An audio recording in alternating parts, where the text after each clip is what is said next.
여러분 작년에 그린북이라고 하는 영화가 개봉이 되었습니다. 이 영화는 토론토 국제 영화제에서 또 골든 글로브 시상식에서 또 아카데미 시상식에서 격찬을 받으며 여러 상을 받은 영화입니다. 이 영화의 제목 그린북이라고 하는 단어는요, 사실은 여행 책자 이름입니다. 1936년부터 1966년까지 흑인들이 인종차별을 피하면서 여행할 수 있도록 돕는 안내 책자입니다. 이 흑인 여행자들이 이 여행 중에 희롱이나 또는 체포당하거나 폭력과 같은 인종차별을 당할 수 있기 때문에 이것을 피할 수 있는 것을 안내하는 책자죠. 그래서 흑인들만이 이렇게 머물 수 있는 모텔의 주소들이 따로 나와 있습니다. 이 그린북이라고 하는 영화는 1960년대의 실화를 토대로 해서 만들어진 영화입니다. 이 뉴욕 브롱스에 사는 토니 발렐론가라고 하는 이탈리안계 백인이 있었습니다. 그는 나이트클럽의 기도라고 그러죠. 바운서, 경호원이었습니다. 이 문제가 생기면 항상 모든 것들을 주먹으로, 어느 날 또 그 주먹으로 사고를 치게 되고 나이트클럽에서 해고를 당합니다. 그리고 이제 얼마 후에 일거리를 찾던 중에 돈 셜리라고 하는 피아니스트의 운전수가 됩니다.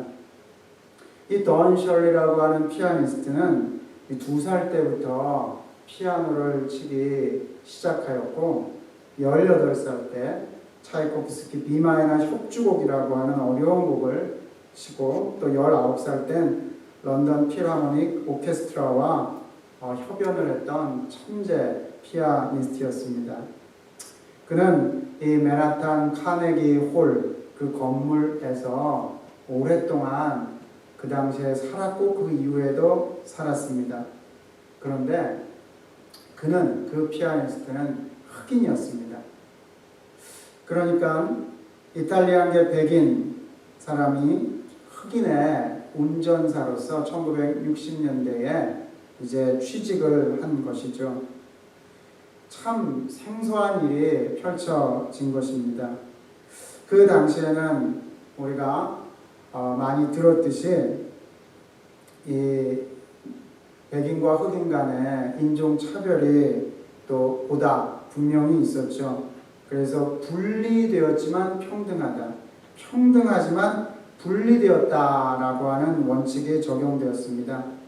그래서 집계약을 하거나 또 은행 대출을 하거나 또 직업을 구하거나 군대에 있거나 대중교통을 이용하거나 화장실, 식당, 어떠한 모든 곳에서 백인과 흑인들이 이렇게 따로 흑인이 백인으로부터 격리되어서 그러한 시설들을 이용했을 때입니다.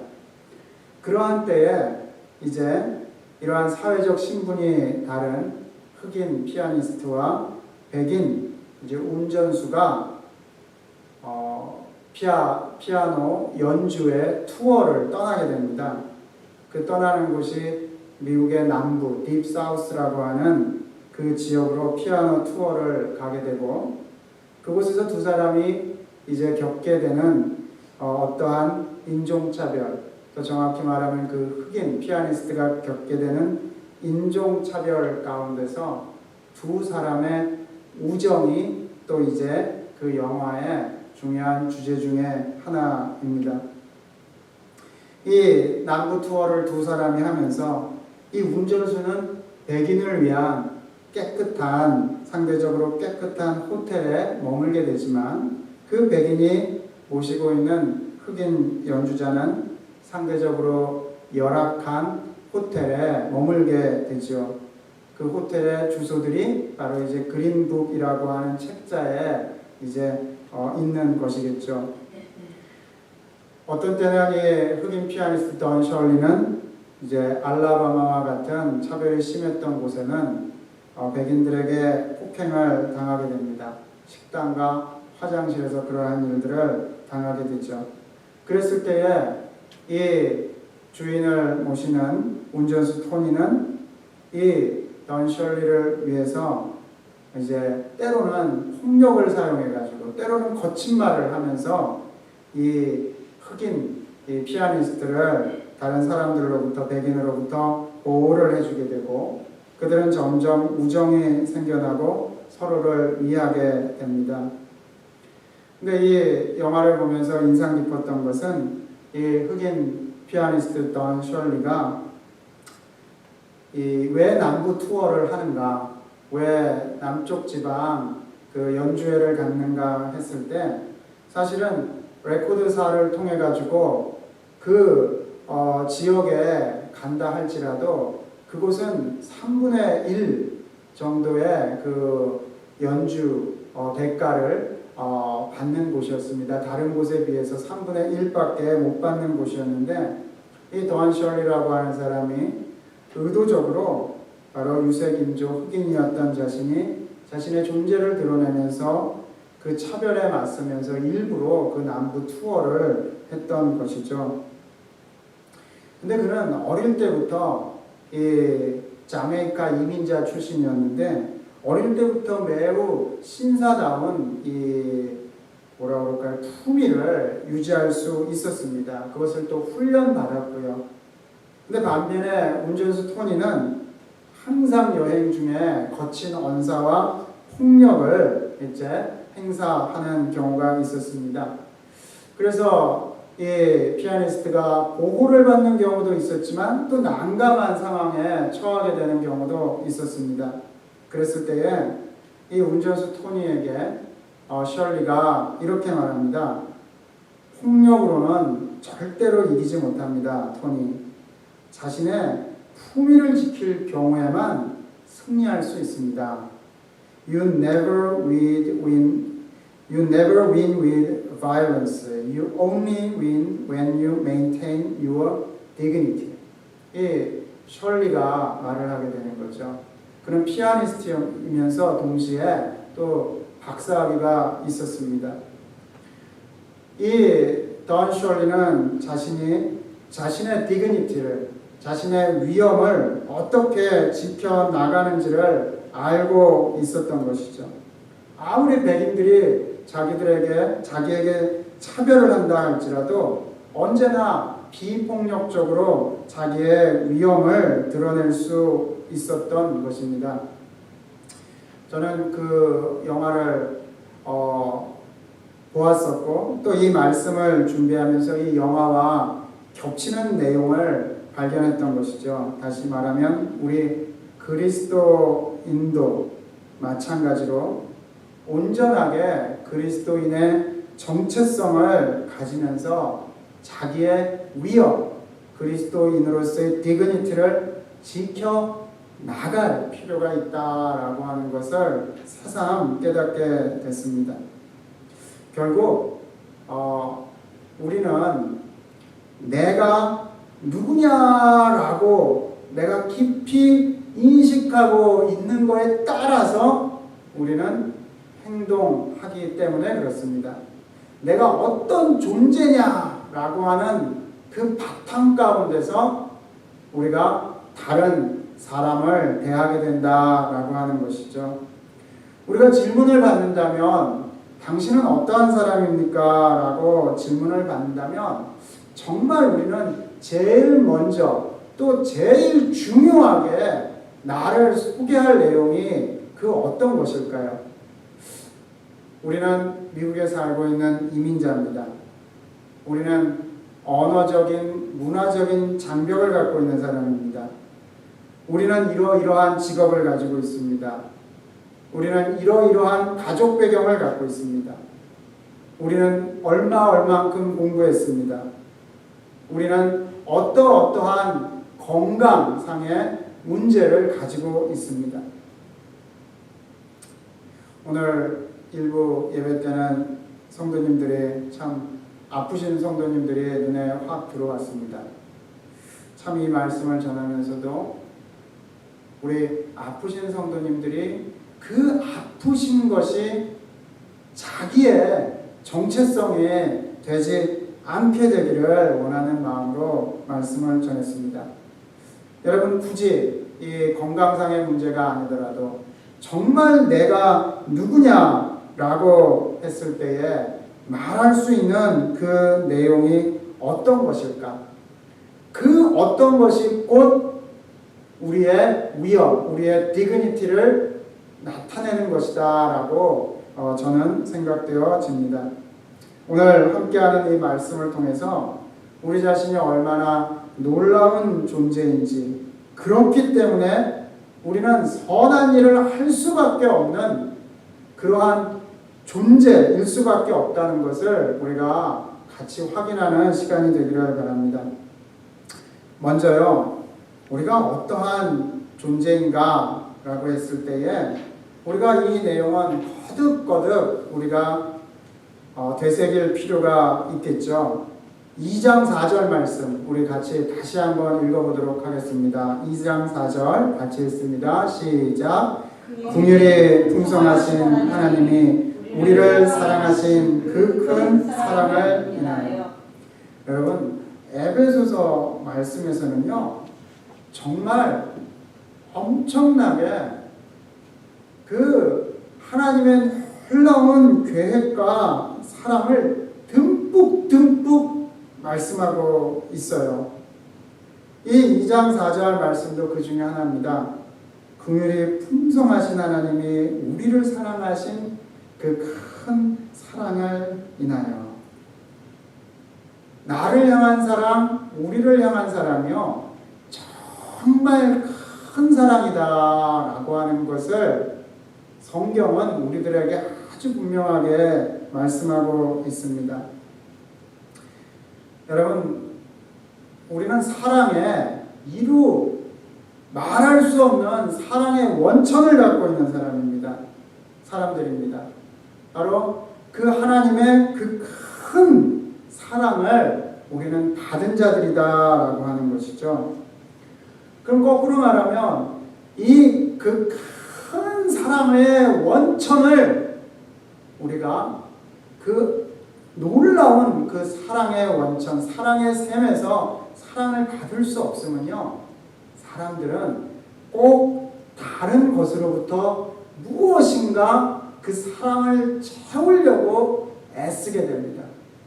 그리고 자기가 상하게 되고 다른 사람을 공격하게 돼 있어요. 그게 사람의 모습입니다. 여러분, 우리가 꼭 기억하면 좋겠습니다. 우리를 긍휼이 풍성하신 하나님이 우리를 사랑하신 그 큰 사랑을 인하여, 이게 바로 우리들이 누구냐라고 하는 것에 대한 가장 먼저 항상 생각할 내용이다라고 하는 것이죠. 사실 우리가 그리스도인으로서 이 놀라운 그 큰 사랑을 받은 자다라고 하는 새로운 정체성을 확인함과 동시에, 그러면 우리는 그리스도의 그 큰 사랑을 받기 전에 모습, 그 정체성은 어떠했느냐에 대해서도 잠깐 다시 생각할 필요가 있습니다. 내가 그리스도인이 되기 전에 나의 모습은 어땠느냐, 나의 정체성은 무엇이었느냐 했을 때, 내가 그리스도인이 되기 전에 당신은 어땠습니까? 라고 말할 때도 똑같습니다.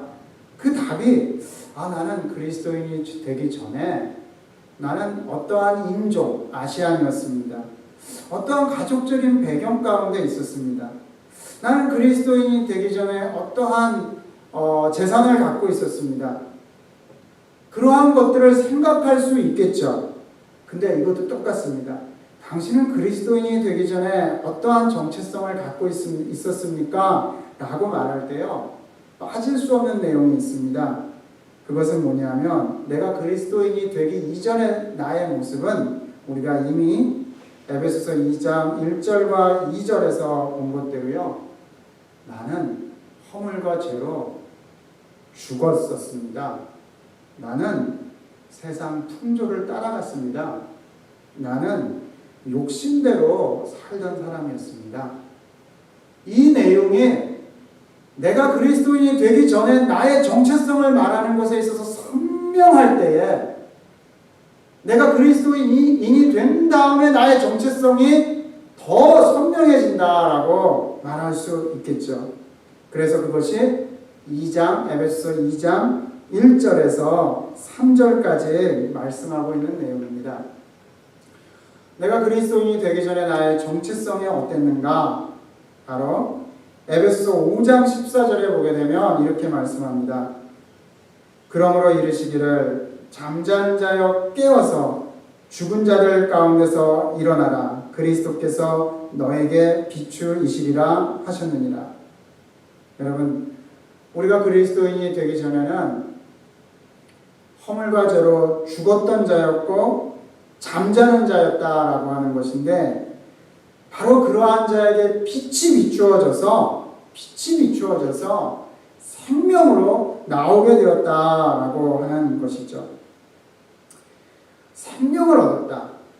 근데 생명을 얻은 것으로서 끝나는 것이 아니라 결론적으로 6절에 보게 되면은 어떻게 됐느냐 했을 때 우리가 하늘에 앉혔다라고 말씀하고 있습니다. 이것을 이제 좀 더 계속 말씀을 드릴 텐데 이것을 우리가 꼭 기억해야겠죠.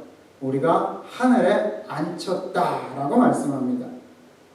그러면 하늘에 앉히기까지 어떠한 과정이 있었는가?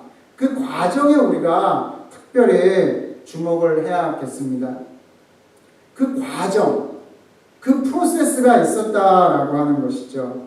어떠한 과정이 있었느냐라고 하는 것을 매우 드라마틱하게 오늘 본문은 말씀하고 있습니다.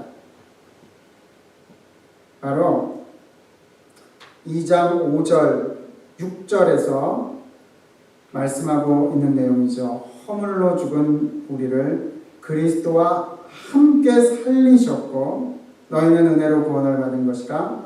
또 함께 일으키사 그 안에서 함께 하늘에, 이 과정이 있었다는 거예요. 이 과정 가운데 그리스도와 함께 일이 이루어졌다라고 말씀하고 있어요. 함께라고 하는 단어가 3번에 걸쳐서 나오죠. 이 함께 이루어졌다. 이걸 꼭 놓치면 안 됩니다. 이게 오늘 본문에서 매우 핵심적인 내용입니다. 함께 바로 살리셨고 함께 일으키셨고 함께 하늘에 앉혔다. 사실 이거를 말하기 전에 또 하나의 내용이 있어요. 그게 뭐냐면 함께 죽었다라고 하는 내용도 말씀하고 있어요. 어디 나옵니까? 바로 갈라디아서 2장 20절에 나오죠. 내가 그리스도와 함께 십자가에 못 박혔나니 라고 말씀하고 있습니다. 여러분, 우리가 당신은 그리스도인입니까? 라고 말했을 때에, 질문받았을 때, 예, 저는 구원받았습니다 라고 말하죠. 100% 맞는 말씀입니다. 말하게 되면 굉장히 회적인 사건만을 거기에 굉장히 익숙한데요. 성경의 표현은 그거보다 훨씬 드라마틱합니다. 그게 뭐냐면 바로 우리는 예수 그리스도와 함께 죽었습니다. 나는 예수 그리스도와 함께 죽었습니다. 나는 예수 그리스도와 함께 살아났습니다. 나는 예수 그리스도와 함께 일으킴을 받았습니다. 나는 예수 그리스도와 함께 하늘에 앉혔습니다 라고 하는 말씀입니다. 여러분, 내가 예수 그리스도를 믿었다, 그래서 내가 구원받았다 라고 했을 때에 그 사건은요 정말 빙산의 일각이에요. 빙산의 일각이라고 하는 것은 뭐냐면 이 바다 표면 위로 살짝 모습을 드러낸 그 빙산의 그 살짝 보이는 부분만을 표현한다라고 하는 것이에요. 우리는 컨버전, 회심한 사건에 대해서 얘기를 할 때 바로 이 빙산의 일각만 살짝 말하거나 보여주는 것으로서 그 구원에 대해서 이야기를 하지만 사실은 그 구원은 이 밑에 이 큰 산과 같이 있는 그 빙산 전체를 볼 때만 구원이 이해되어진다라고 하는 것이에요. 그럼 언제 이 구원이 시작되었느냐라고 했을 때 우리가 꼭 기억해야 될, 또 기억하는 내용이 있죠. 에베소 1장 4절입니다. 곧 창세 전에 그리스도 안에서 우리를 택하사. 창세 전에 우리들은 있었습니다. 그것을 이렇게 표현해도 될까요? 하나님이 사진 찍어 놓으신 거예요. 나는 내가 있는 것이 다만 그 수십 년 전에 그때 옛날 오래 사진만을 나는 갖고 있을 수 있어요.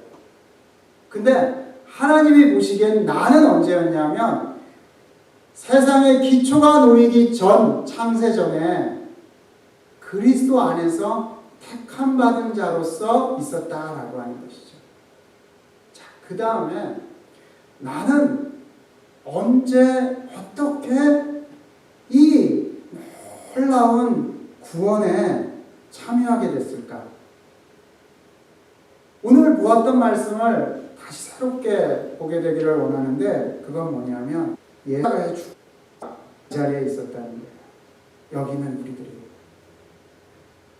예수 그리스도께서 살림받을 때 바로 내가 그 자리에 있었다는 거예요. 예수 그리스도께서 일으켜지실 때 내가 그 자리에 있었다는 거예요. 그리고 더 놀라운 것은 예수 그리스도께서 하늘에 앉히실 때 내 자리에 라고 하는 것이죠. 여러분 믿으십니까? 우리의 구원을요 그렇게 이해하고 있으면 이것이 정말로 웅장한 드라마가 돼요. 내가 믿고 구원받았습니다 라고 말하는 건요 정말 일부만 말하는 거예요. 창세전의 스토리로 가셔야 됩니다. 예수 그리스도의 스토리로 가셔야 됩니다. 여러분 잘 보시면요 2장 6절에 함께 일으키사 그리스도 예수 안에서 함께 하늘에 앉히시니라고 하는 건요 어떤 팩트를 현재로 얘기하는 게 아니에요. 이거는 어떤 의미냐 하면요 이미 과거 시제로 말합니다. past tense라는 거예요. 이미 이루어진 거예요. 정말 기막힌 내용입니다.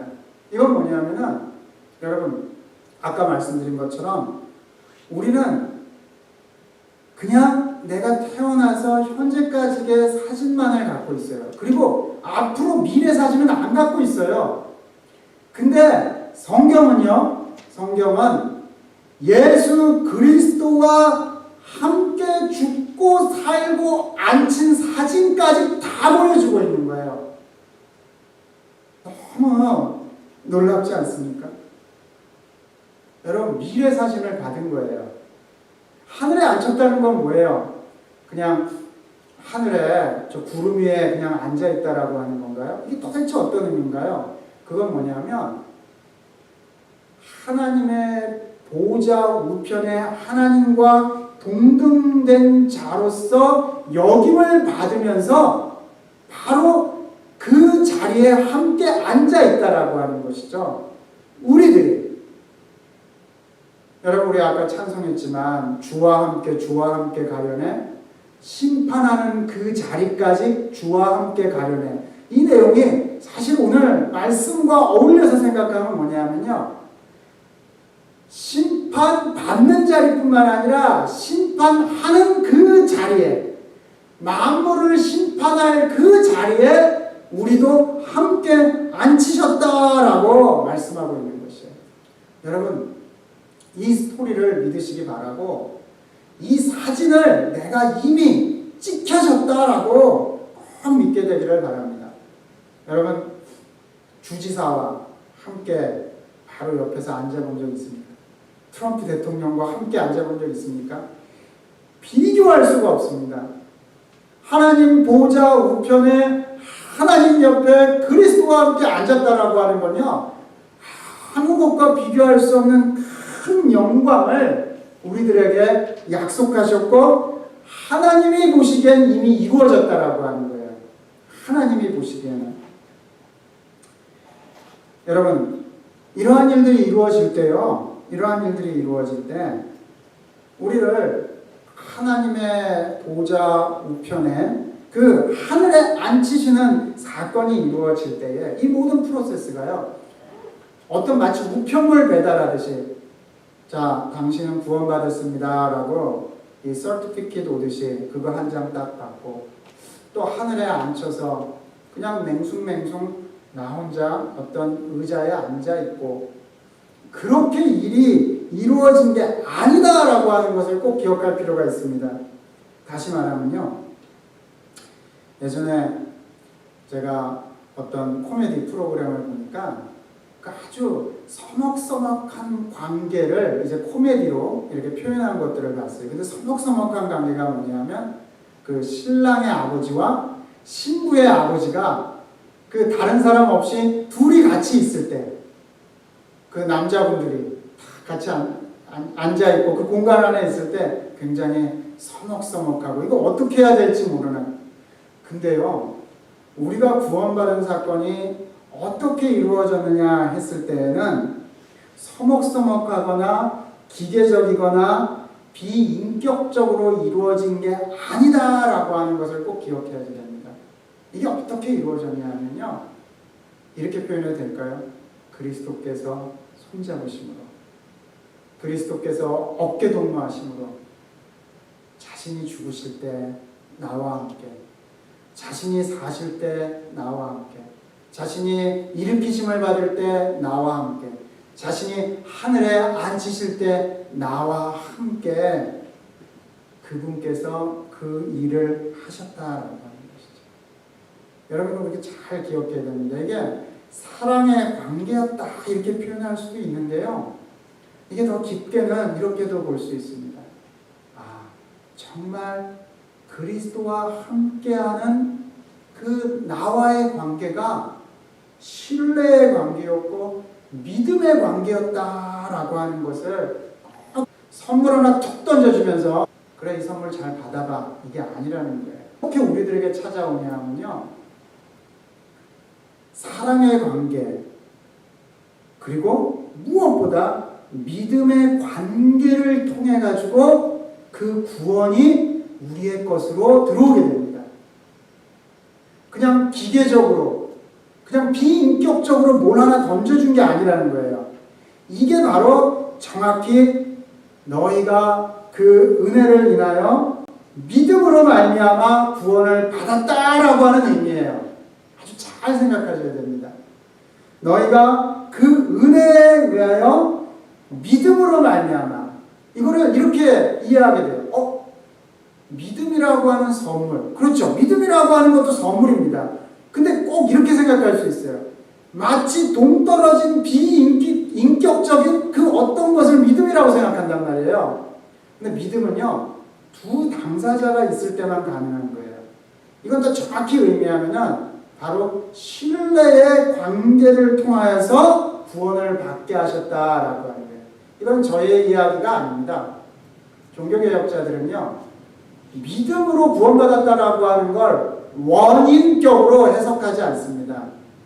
종교개혁자들은 이 믿음으로 구원받았다라고 하는 것을 방법으로 생각합니다. 믿음의 관계를 통해서. 나 당신 몰라, 나 당신 신뢰하지도 않아, 근데 그래, 구원이나 잘 받아봐, 이런 식이 아니라는 거예요. 함께 신뢰 관계를 통해서 그 구원이 이루어졌다라고 하는 것이죠. 여러분, 그리스도는 우리와 함께 죽었고, 나와 함께 죽었고, 나와 함께 사셨고, 나와 함께 하늘에 앉히셨습니다.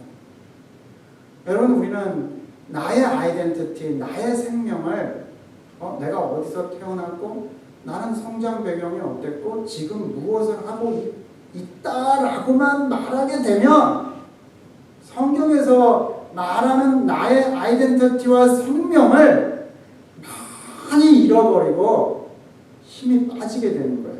우리 골로새서 3장 3절에 보게 되면 이렇게 말씀하죠. 이는 우리 같이 한번 읽어보겠습니다. 시작. 이는 너희가 죽었고 너희 생명이 그리스도와 함께 하나님 안에 감추어졌음이라. 이게 신비인 거예요. 나의 아이덴티티, 더 나아가서 더 본질적으로 나의 생명은 그리스도와 함께 하나님 안에 감추어져 있다는 거예요. 그래서 나는 바로 예수 그리스도가 오실 때에 내 생명의 풍성함이 완전히, 그때에는 이미 사진은 찍혔지만 그때의 그 생명의 풍성함, 아이덴티티가 드러나게 된다라고 하는 것이죠. 여러분, 사실은 이것을 미흡하지만 이 세상에서 그리스도와 함께 죽었고 그리스도와 함께 살았다라고 하는 것을 여기 있는 모든 분들은 사실 드라마로서 이미 그것을 표현했어요. 그 드라마가 뭐죠? 바로 세례식입니다. 골로새서 2장 12절에 이렇게 말씀합니다. 너희가 세례로 그리스도와 함께 장사되었고 죽은 자들 가운데서 그를 일으키신 하나님의 역사를 믿음으로 말미암아 그 안에서 함께 일으키심을 받았다라고 하는 것을 드라마로 표현한 게 뭐냐 하면은 세례식이에요. 그게 세례식의 정확한 의미입니다. 그때 나 혼자 죽고 산 게 아니에요. 내 옆에 그리스도께서 함께 하셨고, 더 정확한 시점은 언제냐? 내가 믿었던 시점이 아니에요. 정확하게 말하면 예수 그리스도께서 죽으시고 부활하신 그 시점이 오늘 말씀의 근거로 해서 한 시점이다라고 하는. 여러분, 프로세스를 알게 될 때, 이 하나님의 드라마를 알게 될 때에 여러분 꼭 이러한 간증을 믿음으로 고백하면 좋겠어요. 내가 예수님을 듣고 내가 예수님 믿고 내가 구원받았어. 여기에는 다 셀프 센터드예요. 미 센터드예요. 나 중심적이에요. 근데 이 구원의 스토리가 하나님 중심적으로 옮겨져야 돼요. 하나님이 창세전에 그리스도 안에서 나를 예정하셨어. 그리고 예수님이 죽으실 때에, 사실 때에, 그리고 하나님의 보좌 우편 하늘에 앉으실 때에 나도 함께 그 자리에 있었어. 그리고 나의 생명은 바로 그분께서 오실 때에 완전히 드러날 거야. 이거는요, 여러분, 아주 고단수의 신학적 표현이 아니에요. 이거는 성경에 써져 있는 내용이에요. 아주 1차적으로. 근데 우리는 이 내용을 말하는 데에 익숙하지가 않아요. 왜냐하면 그 드라마 안에 나를 넣지를 못하기 때문에 그래요. 왜 그러냐면 내 경험, 아까 말했던 이 빙산의 일각에 내가 그때 믿겠습니다라고 말한 그것만 딱 기억하고 있기 때문에 그래요. 여러분, 그렇지 않습니다. 하나님의 극적인 드라마를 알 때, 나와 정말 함께 하시기를 원하는 그 하나님의 드라마를 알 때에 우리는 구원의 그 간증이 훨씬 풍성해집니다. 이 내용들을 고린도후서 5장 17절에서는 새로운 피조물이 되었다라고 표현했고, 야고보서 1장 18절에서는 피조물 중에서 우리로 한 첫 열매가 되게 하신다라고 말씀하고 있습니다. 여러분, 자, 이러한 창세전에 하나님 안에서의 하나님으로부터 그리스도 안에서 택함 받은 것과 그리스도와 함께 그 모든 사건들을 경험했던 나로 이해를 할 때에 내 존재와 내 신분이 명확해집니다. 그리고 다시 처음과 연결시켜서 말씀을 드리면 바로 이랬을 때에 내 존재에 대해서 흔들리지 않게 되고, 왜 이 존재를 알아야지 되냐 하면 그 내가 누구냐라고 하는 그 존재 때문에 내가 바로 어떻게 행해야지 될지를 알게 된다는 거예요. 성경에서는 너희가 억지로 선한 일을 행하라 이런 식으로 말씀하고 있지 않습니다. 너희가 어떠한 스토리로 현재의 너이기 때문에 너는 이렇게 선한 일을 행할 수밖에 없고, 이 큰 은혜와 스토리를 너는 다른 사람에게 말할 수밖에 없다라고 말합니다. 여러분, 이게 왜 위험하냐면 이 빙산의 일각에서 내가 컨버전했던, 내가 회심했던 나의 결심 위주로만 말하게 되면요, 반드시 걸려 넘어지는 게 있습니다. 그건 뭐냐면 자랑이에요. 자랑. 그게 2장 9절에 나오는 내용입니다. 행위에서 난 것이 아니니 이는 누구든지 자랑하지 못하게 함이라. 이 전체적인 이 생명 프로세스를 알지 못하게 되면요, 이렇게 빙산의 일각으로 나온 이것들을 계속 자랑하게 되고, 이 자랑은 뭐냐면요, 또 생각해야 될 게, 자랑은 곧 그만 못한 사람을 꼭 낮추게 되는 효과가 나타나는 거예요. 나는 믿어서 구원받았는데 너는 아직도 못 믿는구나 라고 하면서 그 사람을 낮추는 경향으로 갈 수밖에 없는 거예요. 행위를 나의 믿음을 나의 구원의 행위로서 말하기 때문에 꼭 나의 행위를 자랑하게 된다라고 하는 것이죠.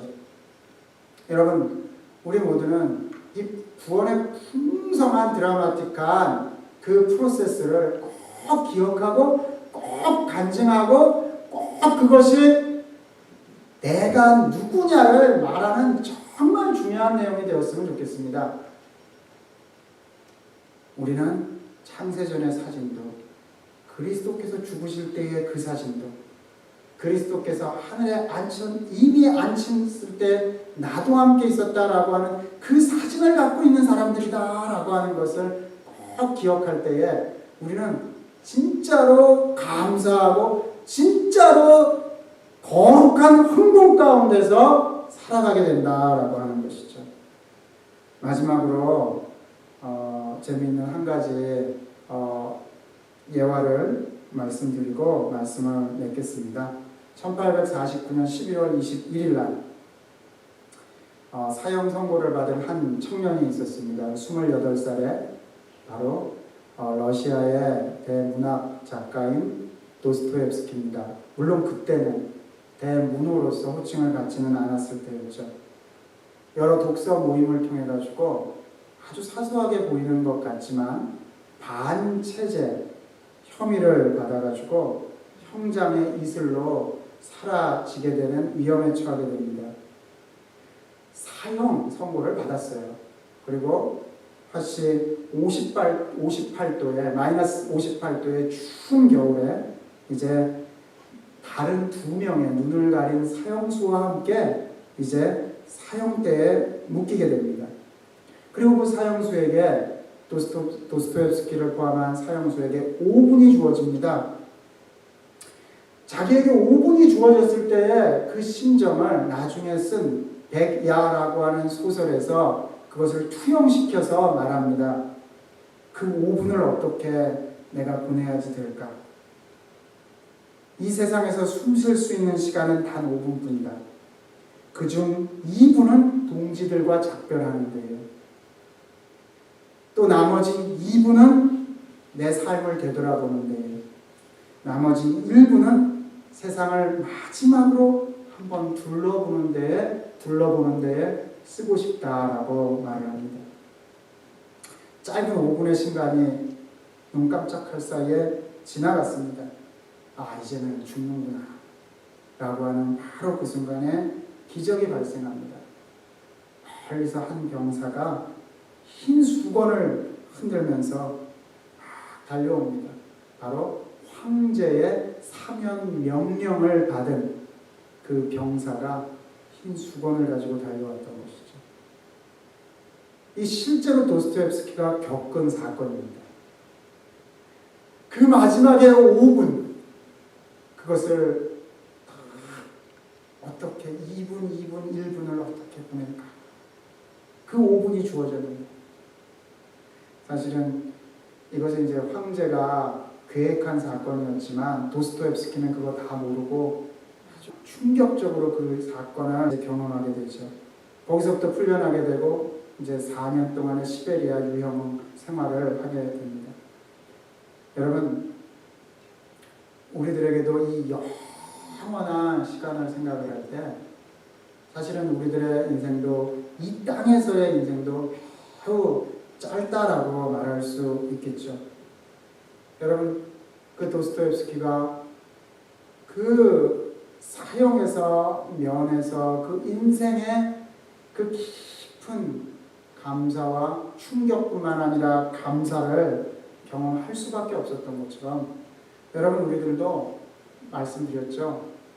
그리스도인이 되기 전에 죽었던 자였고, 이제 그 죽었던 자가 육신대로 살던 자, 그 자가 이제는 그리스도께서 함께 죽으시고 살려주시고 하늘에 앉히셔서 우리를 새로운 존재로 바꿨다면, 여러분, 우리들의 남은 인생은 정말로 그 어느 순간에도 흔들리지 않을 수 있는 감사와 기쁨으로, 그리고 새로운 존재의 디그니티, 위엄을 가지고 우리가 살아갈 수 있을 것이다 라고 저는 믿습니다.